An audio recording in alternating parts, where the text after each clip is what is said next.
अजून एका मोठ्या बातमीकडे वळूया। अहमदनगरमधून ही बातमी आहे। अहमदनगर जिल्हा पुन्हा अल्पवयीन मुलींच्या अत्याचाराच्या घटनेनं हादरलेला आहे। सोनई गावाजवळ चर्चच्या पास्टरनं गरीब कुटुंबाच्या असहाय्यतेचा फायदा घेतला आणि अल्पवयीन मुलींवर अत्याचार केलेला आहे।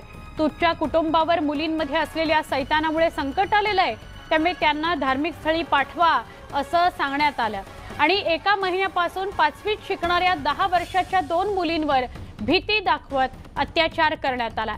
पीडित मुलींच्या आईच्या तक्रारीनंतर गुन्हा दाखल करण्यात आलेला आहे। त्यांना सांगितलं घरी जर सांगितलं तुम्ही तर तुझी आई आणि आजी दोघी बी मारल्या जाईल। तर त्यांनी काय भीतीमुळे त्यांनी काय घरी सांगितलं नाही। मग हे आम्हाला काल कळलं।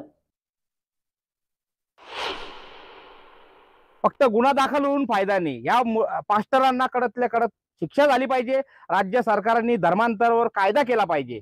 जर असे लोक मुलींना धर्माचं आमिष दाखवून, पैशाचं आमिष दाखवून जर धर्मांतर करत असेल तर कुठेतरी ही खूप मोठी दुर्भाग्याची गोष्ट आहे। हे जे विनियार्ड ब्लेसिंग चर्च आहे सोनईचं ते बंद करावं, असे जे काही गैरप्रकार होत आहेत तर हे प्रकरण फास्ट ट्रॅकवर चालवलं जावं। पोस्को तर लागलेलाच आहे, पण प्रकरण फास्ट ट्रॅकवर चालून आरोपींना गंभीर आणि कडक शिक्षा व्हावी। हे जे पास्टर आहेत हे अख्ख्या जिल्हाभर फिरतात। या जिल्ह्यामध्ये अनेक ठिकाणी जर अशा घटना घडलेल्या असतील तर मी मुलींना आवाहन करू इच्छिते, जर त्यांच्या बाबतीत असं घडलेलं असेल तर त्यांनी समोर यावं, हिंदुत्ववादी संघटनांशी संपर्क साधावा, त्यांना योग्य प्रकारे न्याय मिळवून देण्याचा प्रयत्न आम्ही सगळ्या संघटना मिळून नक्कीच करू।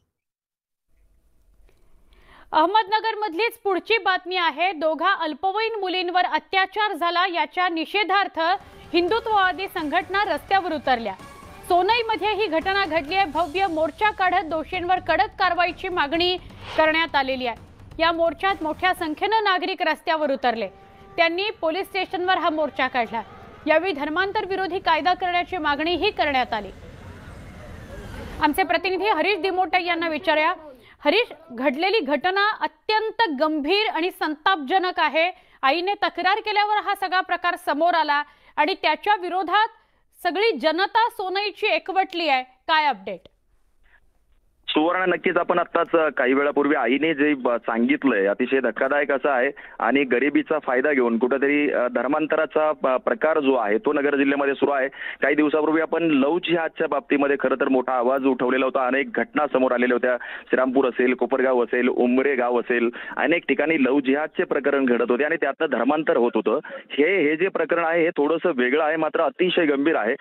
गरीब एक कुटुंब आहे सोनईजवळ राहणारं, ज्यांना आम्ही तुमच्यासाठी प्रार्थना करतो, तुमच्यासाठी उपचार करू असं सांगितलं गेलं आणि घरातल्या ज्या 2 मुली आहेत तुमच्या, यांच्या अंगामध्ये सैतान आहे आणि त्यांच्यामुळे तुमच्या घरावर वाईट परिस्थिती आलेली आहे। त्यामुळे त्यांना इकडे प्रार्थना करण्यासाठी पाठवा, त्यांच्या अंगातला सैतान जो आहे तो आम्ही काढून देतो, अशा पद्धतीनं त्यांना भावनिक सांगण्यात आलं आणि त्या मुलींना तिथे बोलवण्यात आलं। त्यानंतर त्यांच्यावरती अनन्वित अत्याचार करण्यात आले आणि त्यांना असं भीती घालवून दिली गेली की जर तुम्ही ही गोष्ट तुमच्या घरच्यांना सांगितली किंवा कुणाला सांगितली तर तुझी आई किंवा आजी ही मरून जाईल, त्यांना देवाचा कोप होईल, अशा पद्धतीनं सांगितलं गेलं। कुठेतरी हा जो अतिशय गंभीर प्रकार आहे, अगदी 5वीत शिकणाऱ्या 2 मुली आहेत, यांच्यावरती 1 महिन्यापासून अनन्वित अत्याचार झाले।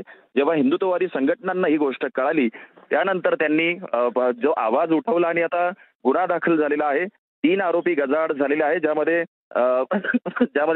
चर्चचे जे पास्टर आहेत यांचा समावेश आहे। उत्तम वैरागर आहे, संजय वैरागर आहे आणि सुनील गंगावणे, अशा 3घांना पोलिसांनी ताब्यात घेतले, ज्यांच्यावरती बलात्कारासह पोस्को अंतर्गत गुन्हा दाखल केलेला आहे। मात्र सुवर्ण, आपण जर बघितलं तर हा अतिशय गंभीर प्रकार आहे।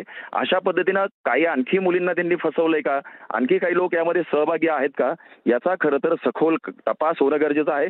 कदाचित मोठं रॅकेट यामध्ये हाती लागू शकतं आणि गरिबीचा फायदा घेऊन मुलींचा जो छळ सुरू आहे हा समोर येऊ शकतो। सुवर्ण, धन्यवाद माहिती दिल्याबद्दल।